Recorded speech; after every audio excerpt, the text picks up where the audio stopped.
Welcome to Psycrack India. If you are new to my channel, subscribe and share with your friends so that our effort will gain benefit for you and also those who are making videos. हम लोग आज बात करेंगे how to approach research methodology and statistics unit in UGC NET exam. So as you know that हम लोगों ने बहुत ज़्यादा स्टूडेंट्स को इशू होता है कि भाई statistical method, research method and statistic कि किस तरीके से हम लोग इसको अप्रोच करें। तो मैं अपना एक्सपीरियंस बताना चाहता हूँ। तो सबसे इम्पॉर्टेंट जो यहाँ पे इतना डरने की बात नहीं है। सबसे पहले बात, अगर यदि आप रिसर्च मेथडोलॉजी में अच्छा मार्क्स स्कोर करना चाहते हैं तो उसके ज़रिए जो भी अपना थॉट्स है उसको आप मन से निकाल दीजिएगा। क्योंकि मैंने जो अपना प्रीवियस अटेम्प्ट्स में मैं बहुत ज़्यादा सोचता था, जो टेक्निकल पार्ट होता है जैसे कि कोई इन्फरेंशियल स्टैटिस्टिक्स हो गया और डिस्क्रिप्टिव स्टैटिस्टिक्स हो गया, तो इसके बारे में आप इतना ज़्यादा सोचने की ज़रूरत नहीं है क्योंकि आप लोग को कैलकुलेशंस करना नहीं होता है। जो भी यूजीसी नेट एग्जाम में क्वेश्चन आता है वो कॉन्सेप्ट बेस्ड क्वेश्चन आता है।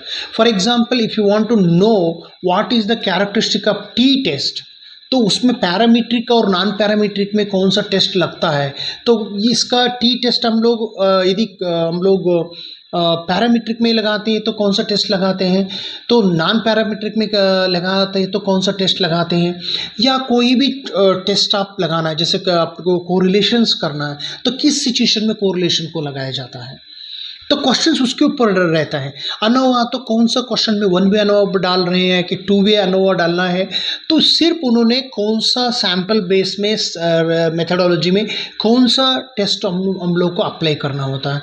तो मैंने क्या किया कि मुझे पता था कि I am not going to score well in this area, तो मैंने मैक्सिमम स्कोर्स कर सकता हूँ। माने for example, if I am not able to score 5 out of जो है ना 10, तो अगर हम 9 आउट ऑफ 10 अगर हम लोग 6 to 7 तो स्कोर कर सकते हैं, तो ये तो अच्छी मार्क्स हो सकता है। तो इसीलिए मैंने क्या करता था, मैंने पहले डिस्क्रिप्टिव स्टैटिस्टिक्स को समझने के लिए कोशिश करी।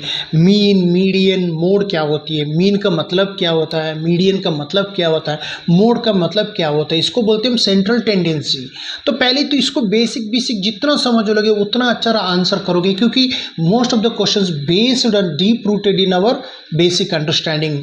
तो मैं तो यही बोलता हूँ कि मैं इसके लिए एक बड़ा वीडियो भी बनाऊंगा कि how to approach statistics paper, इसके ऊपर मैं बड़ा वीडियो बनाने जा रहा हूँ। आप लोग उसको देख लीजिएगा और आपका आइडिया बना लीजिएगा कि ज़्यादा आपको टेंशन लेने की ज़रूरत नहीं है। जब व्हेन यू आर अप्रोचिंग, तो आपको एक स्ट्रैटेजी के तौर पे आप लोग अप्रोच करना है। Thank you so much.